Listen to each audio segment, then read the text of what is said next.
beautiful friends, and welcome to a new type of video that I am calling Bold Banter Bonanza, where I read your controversial opinions on My Little Pony. Now, we all have opinions, many of them unpopular, so let's all just unpack our most anger-inducing ones all in one place and try our best not to kill each other in the process. Let's get started with our first comment. I think Twilight being an alicorn made sense because it pushed her as a character to see things outside of her comfort zone. Plus, it shows how much she needed the ponies in her life to guide her. Twilight was better before she got wings. I agree with this. Being a princess brought on new challenges that Twilight most certainly did not feel ready to take on, and it really pushed her character forward. It did feel like it happened a little bit too soon in the series, and she too quickly went from antisocial bookworm to princess of friendship, but that's a different point from whether or not it makes sense entirely. However, then this comment goes on to say, plus it shows how much she needed the other ponies in her life to guide her. I don't think that's something that's totally unique to Alicorn Twilight, but it did introduce a few unique scenarios involving her as a princess where she needed her friends that normal Unicorn Twilight wouldn't have had. Yeah, that's a good comment. Thank you so much. This is off to a good start. Wait a second here. The next comment. Twilight being an alicorn made perfect sense and only complimented her character in the long run. It was a good thing that felt like a natural progression, even if the episode was a bit rushed. You know, given that these are the two top voted comments, I'm starting to wonder how controversial of an opinion this is. Did all the anti-alicorn fans just leave after season 3 or something? The Mysterious Mare Duel and Spike at Your Service are actually good and funny episodes. Bronies at that time were just dramatic. You say that as though we're not still dramatic. Every pony should have an equal say and be able to enjoy the new space, right? No! You don't own the building! You don't get to decide what happens to it! I actually did recently go and rewatch those episodes, and I think at the time, those were some of the worst episodes in the series. And that's the reason why they are scrutinized so much more than other episodes. Because at the time, we didn't have some of the absolute worst episodes that we have today, such as Cart Before the Ponies, which I also recently rewatched and was reminded of how absolutely terrible that episode is. But I actually do agree, Mysterious Mare Duel is not a bad episode, and I really don't think that the criticisms for it hold up all that well. Spike at Your Service, though. Yes, it was funny, but also Spike's character really wasn't done all that well in that episode. Twilight's Ascension was fine, but I think it would have been better if it was a little later in the series. Is this still even controversial? I really don't know if this is controversial anymore. Everybody seems to have this opinion now. Cozy Glow is one of the best, if not the best, G4 villain. Cozy Glow is definitely one of those more controversial villains, and it all stems from the fact that she is a literal child. I'm just a kid, so... She's not some ancient 1,000-year-old demon monster or some love-sucking bug-like queen or the literal Lord of Chaos. She's just a kid. And I think that's what really makes some people sort of uncomfortable with her being the villain. I personally don't really know where I stand on this topic. I think there are definitely a lot of really good elements to Cozy Glow's character, and they did her probably about as well as they could have, seeing as how she is a child, aside from going a bit too far on the punishments. But the best villain of G4? I'm sorry, I like Chrysalis in Discord way more. But I respect your opinion. Thank you for the comment. Equestria Girls is actually good. I agree. For some of it. Equestria Girls has a lot of problems, a whole lot of issues, but it also had a lot of really good stuff going for it, you know? Sunset is a fantastic character. I think pretty much everybody agrees. Sunset was just really well done. Equestria Girls also has some of the absolute best music MLP has to offer. We Will Stand Forever Free is my personal favorite song out of all of MLP. Either that or it's Luna's Future. It's really a toss-up between those two. I just love them so very much. That being said, the focus on technology like cell phones and texting and whatever else in Equestria Girls, and the fact that they are all very, very brightly colorful humans in a high school setting, it's just really not as interesting as a big fantastical world where it feels like anything can happen. But whenever Equestria Girls leans into the more fantastical elements, I generally find myself enjoying it much more. Rainbow Dash and Zephyr Breeze should totally be a thing. Wow! No. I'm sorry. I cannot agree with that. I'm just gonna have to stop you right there. I'm gonna have to stop you with a gigantic stop sign. Big ol' roadblock between Zephyr Breeze and Rainbow Dash. No. No, sorry. This is awful. No. Oh, gosh. Okay, let's just calm down. Calm down. Everyone is entitled to their own opinion. I will respect your opinion. I won't agree with it, but I will respect your opinion. I respect your opinion.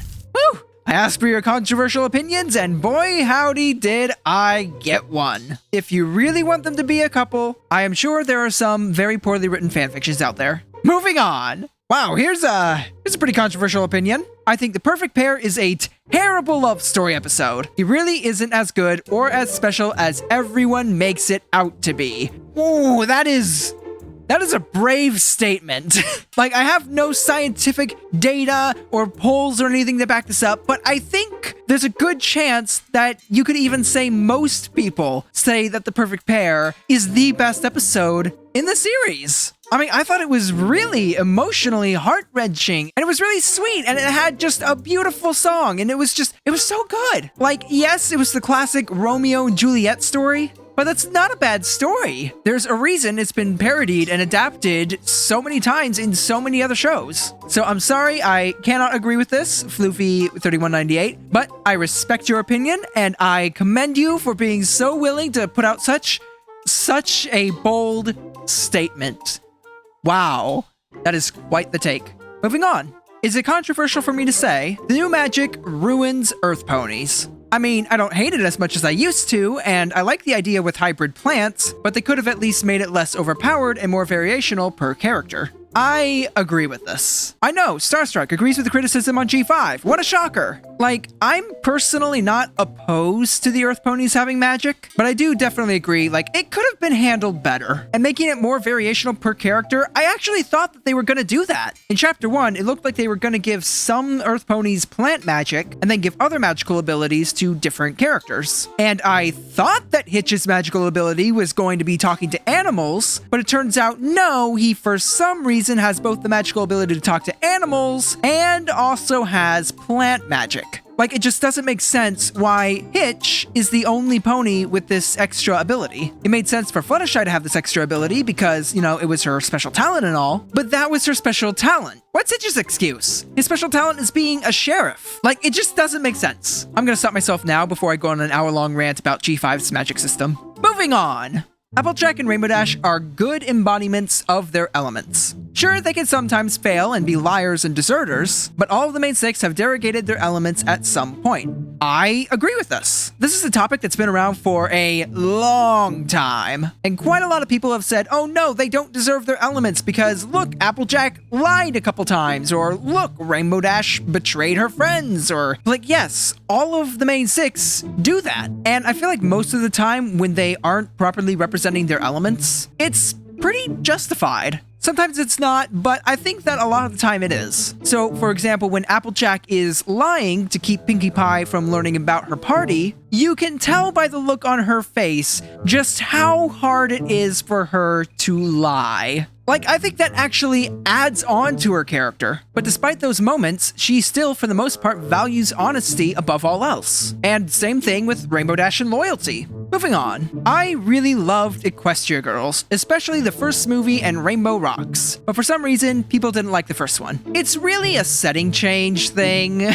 Like, we had the same characters that we all love, but we went from a grand fantastical world with Draconicuses and ancient alicorns that want to bring about eternal night to a story where Twilight needs to become prom queen. And I think that's one of the big reasons why so many people consider Rainbow Rocks to be the best installment of the Equestria Girls series. It just brought back a lot of the more fantastical elements that we were used to from My Little Pony. I just wish Luna had more screen time. Don't we all?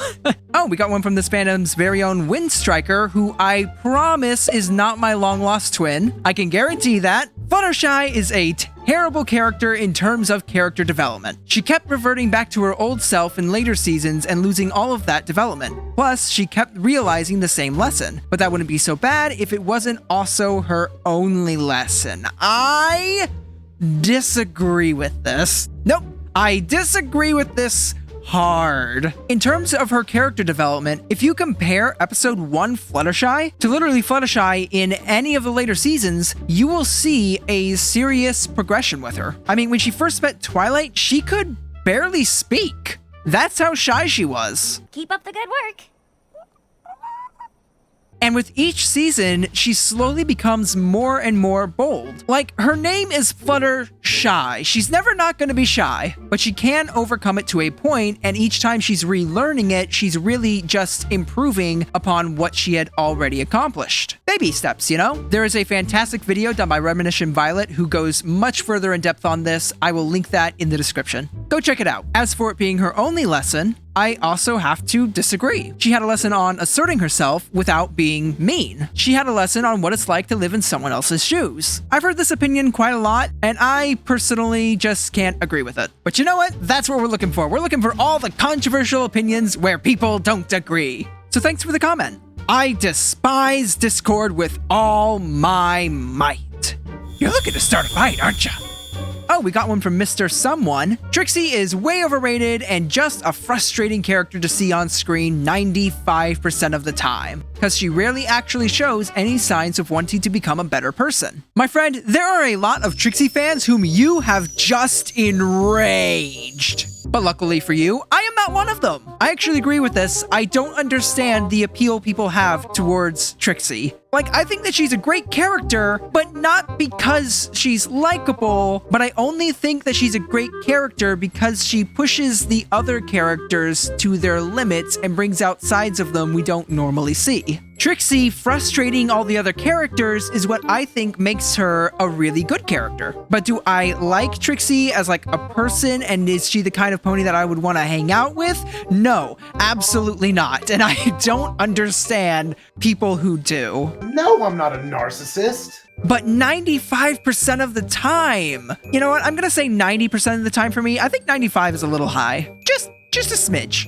Anyway, that wraps up this episode of Bold Banter Bonanza. And let me know in the comments if you think that Bold Banter Bonanza is a good idea. And what do I mean by first episode? I mean, I might make more. There may be more. Who knows? Let's first see how many views this video gets. So if you want to see more, hit the like button and comment some of your controversial opinions, and I will potentially make another episode.